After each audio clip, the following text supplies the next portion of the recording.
So today we're doing a workshop, an interactive workshop. So we're going to cover some of the most common objections that we get from non-vegans.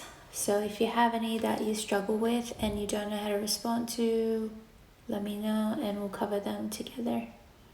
Alright, so we're going to start covering some of the objections, some of the arguments from non-vegans, and then at the end we'll take some questions. So if you have any questions for me, keep them for the end of the live stream, please.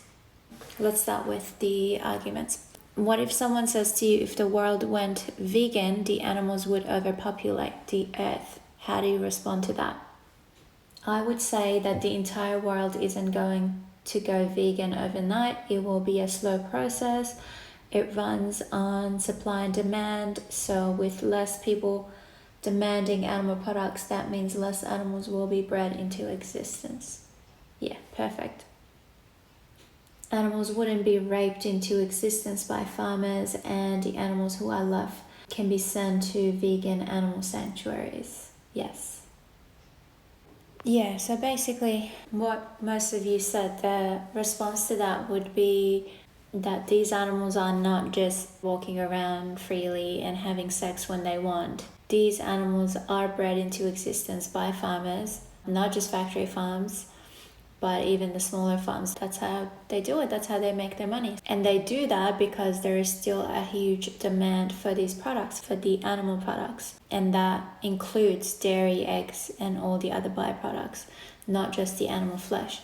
So once the demand goes down, meaning the world goes vegan, then these farmers wouldn't be needing to breed so many animals into existence, and therefore there wouldn't be as many animals. It's also worth mentioning that this will be a slow process, like some of you mentioned. It's not something that's going to happen overnight, obviously. Like at the moment, I think only something like 1 or 2% of the population is vegan, and it's going to be a very slow process. So everyone is going to adjust to that. It's not going to be like suddenly one day everyone wakes up and everyone goes vegan, and then all of these animals in these places are going to just be liberated and they're going to be like running freely on the streets. Even if there are still animals in farms and in these places, then like again, some of you suggested, they will be sent to sanctuaries so that they can have a better life. But again, because it's going to be a process, everyone will adjust, and according to the demand that there is for these animal products, the supply is going to be adjusted, meaning these farmers won't be breeding so many animals into existence. So it's just a very natural process that's going to happen. This is one of those arguments that I believe everyone who brings it up knows that it's just nonsense, but they just want to bring it up because they don't want to talk about the real issue. Otherwise, if you have a little bit of a brain, you know that it's not going to happen. Like, you can't imagine that one day every single person wakes up and everyone at the same time, they all decide that they want to be vegan.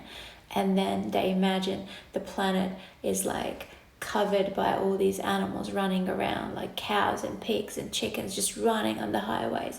That's just not going to happen. But if they bring it up, you can respond as we did, and then you can bring it back to the animals and say, how does this argument that you had keeps you from being vegan? How is this a good justification for you not to be vegan right now? So always bring it back, always hold that person accountable for their own actions. Most animals are artificially inseminated, that's why there's so many of them. Yeah, so artificially inseminated, raped, bred into existence, doesn't matter, they all mean the same thing. I don't like using artificially inseminated because it's like a medical term. I would rather just use the word rape because it's, how people speak. When you're talking about a human, you wouldn't say artificial insemination unless that person gave consent, and it was for a medical procedure. What's happening to the animals is more like rape because they don't give consent and it's violent. So yeah, but you could also say just bred into existence, like we said. Okay, how do you respond to this one? When someone says veganism is a privilege. I have low income and still continue to be vegan. Plants are the cheapest to buy. It's a privilege to consume meat. If you're over 5 years old and haven't been hung up by a hook and killed, check your human privilege. Savage, but I like that. The privilege thing, when people say veganism is a privilege, they could be referring to the diet aspect of it and what we eat and how some vegan products are more expensive, right? But as an animal rights activist, our job is to bring it back to the actual issue, which is animals being tortured, raped, and killed. Because once you're convinced that you want to do something, you'll find a way and you'll do it, you make it happen. So it's not about figuring out what to eat and what to buy and doing it according to your budget. It's actually about getting it right and understanding why you need to be vegan. So when they bring up privilege, you need to bring it back to the fact that privilege would be having this attitude towards animals that you own them. You own their bodies and you can torture them, you can rape them, you can take their babies from them, you can take what comes out of their bodies and then you can kill them, chop them up, and then eat them. That is the definition of privilege, because you think you have the right to do that to innocent beings. It's not the other way around. So what vegans are doing, they're actually staying away from the cruelty and the exploitation. That's not privilege. So if you stop being a racist, that's not privilege. Being anti-racist or anti-sexist is not a privilege, is it? You're just doing what's right. It's actually the other way around. So they're trying to put it back on vegans, but they're the ones that are privileged and they're acting out of their privilege, which is normalizing animal abuse, which is happening everywhere in the world. So it's not just exclusive to the West or whatever. It's happening everywhere, and humans think that they have this right to use animals and abuse them and kill them as they want. So you need to point out the fact that that's privilege, what they're doing. Then you can talk about the fact that yes, you can plan your diet or your lifestyle according to your budget. And an example is what you said about plant-based foods, so whole foods being the cheapest food on the planet, like rice and beans and fruits and all of that. But the first point you need to make is the point about animal exploitation and how that's the privilege. And then you can talk about the diet aspect of it. Just be mindful that there's nothing wrong with responding to these arguments when they bring it up. But don't focus too much on it. Don't go too deep into the diet and oh yeah, you can eat this and that, but then when it comes to vegan, processed food is more expensive. And then for example, like, don't give them examples or anything. They can just go on the internet, they can look it up. Like I said, if you want to do something, you'll find a way. So you just need to correct that mentality. If they have that mentality, if they're genuinely bringing up the privilege thing, you just need to correct that for them and then respond to their argument if it's genuine and move on. But make sure you always bring it back to the animals before you move on to the next question that they might have. Okay, the next question is, what do you think about eating eggs from your own chickens in the backyard? How do you respond to that? There's nothing wrong with having chickens in your backyard, especially if you have the room. If the chickens were liberated from a factory farm or they were at a sanctuary and they needed to find a home for them, whatever, and this person was able to provide a shelter and give them food and take care of them, that's great. But that doesn't entitle them to then take the eggs. So when it comes to the backyard egg argument, it's the same as anything else. Humans don't have the right to take anything from an animal, anything that comes out of their body or their body parts itself. And the fact that I think the argument a lot of times is that these chickens lay so many eggs and they're just sitting there.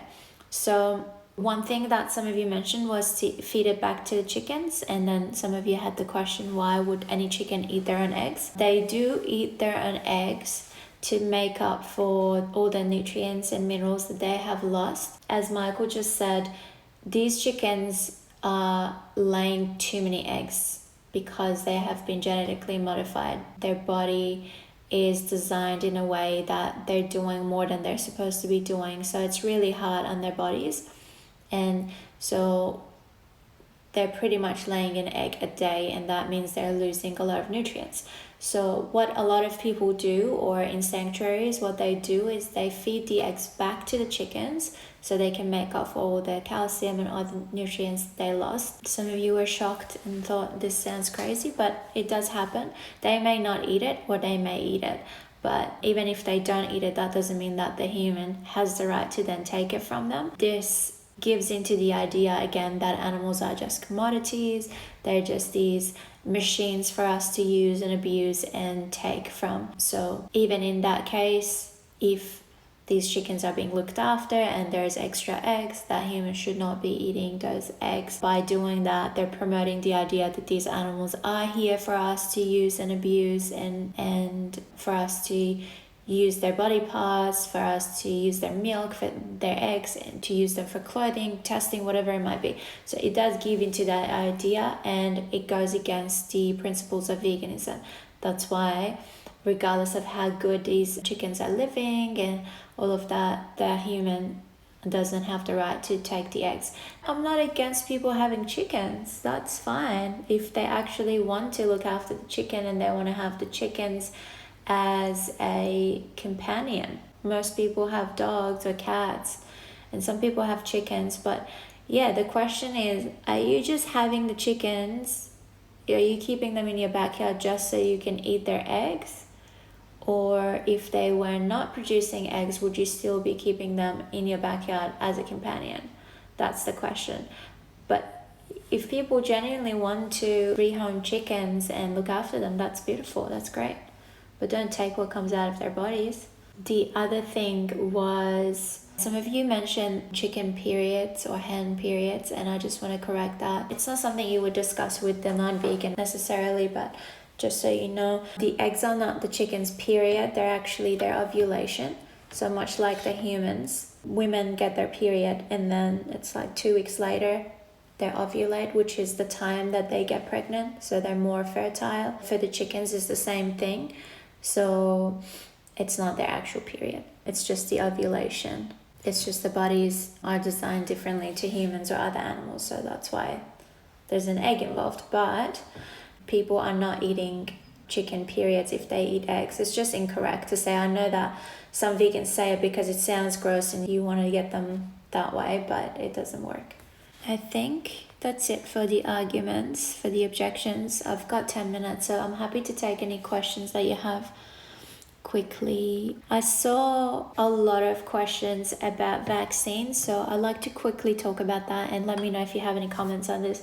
People were specifically asking about using the blood from crabs and sharks and sea animals for vaccines, and just the fact that these vaccines are tested on animals and whether vegans should take them or not. We're not just talking about the COVID vaccine, to be clear, it's just vaccines in general. So when it comes to vaccines, there is the animal testing aspect, and for most vaccines, they do use animal body parts to develop the vaccine. So there are two aspects to it, and obviously both of those things are not vegan. Now, when it comes to vaccines, they fall under the category of medications. And with medications, what we've always said is if that person relies on the medication for whatever reason, and if they can justify it, then they're going to take it. So although the medication itself is not vegan, that doesn't make that person a non-vegan person necessarily. And I know it sounds a bit weird and complicated, but we do live in a non-vegan world. So if there is absolutely no alternative for that and that person needs to take that medication, then they will take it. When it comes to medication, I guess it's not as black and white. There are some gray areas, but again, like I said, that person needs to really be able to justify that. So I can't tell someone else that they should just tolerate it and shouldn't take a painkiller, for example. And if they do take a painkiller, I can't just tell them that you're not vegan. That's why I said that person needs to justify it for themselves. Like, I can't justify taking a painkiller for just like a little headache or something, right? I can't justify taking antibiotics for myself, or a cold tablet, or something for hay fever, or certain things I can't justify for myself. Someone else might justify it because that really impedes on their life and they can't function, so they're going to do that. Vaccines are similar to that. So vaccines are supposed to prevent that person from getting sick. It comes down to that person's values and comes down to that person being able to justify it for themselves. Like, I don't ever get the flu vaccine. I've never, even before going vegan, just because I thought it doesn't guarantee that I won't get sick. And so what if I get sick? If I just catch a cold like once or twice a year, so I'll just stay in for a few days, drink lots of juice, and I'll be fine, right? As a healthy person, I don't see why I should get a flu vaccine. And with other vaccines as well, you know, sometimes you're required to take specific vaccines for your work, especially like if you work at a hospital, or there are certain jobs that require you to get certain vaccines, otherwise you won't be able to do your work. So then that person needs to be able to justify it, otherwise they don't have a job and they're not making money. So that's basically my position on the vaccines. First of all, that person needs to really be able to justify taking something that was tested on animals and multiple animals died for it. Like some of you said, they use blood from animals and they also use body parts. And then really think about whether that vaccine or that medication that you're taking is going to be effective, and also if there is an alternative for that is vegan. So like, instead of taking, for example, when it comes to medication, instead of taking, I don't know, something for pain, is there another way of treating that pain with a vegan alternative? With vaccines, there might not be an alternative. It might just be that you just let your body naturally deal with whatever it is, and that's your choice. So that's my position on vaccines. Alright, thanks everyone for joining me for this live stream. I hope that you found it helpful, and I will see you next time. Alright, take care everyone. Much love.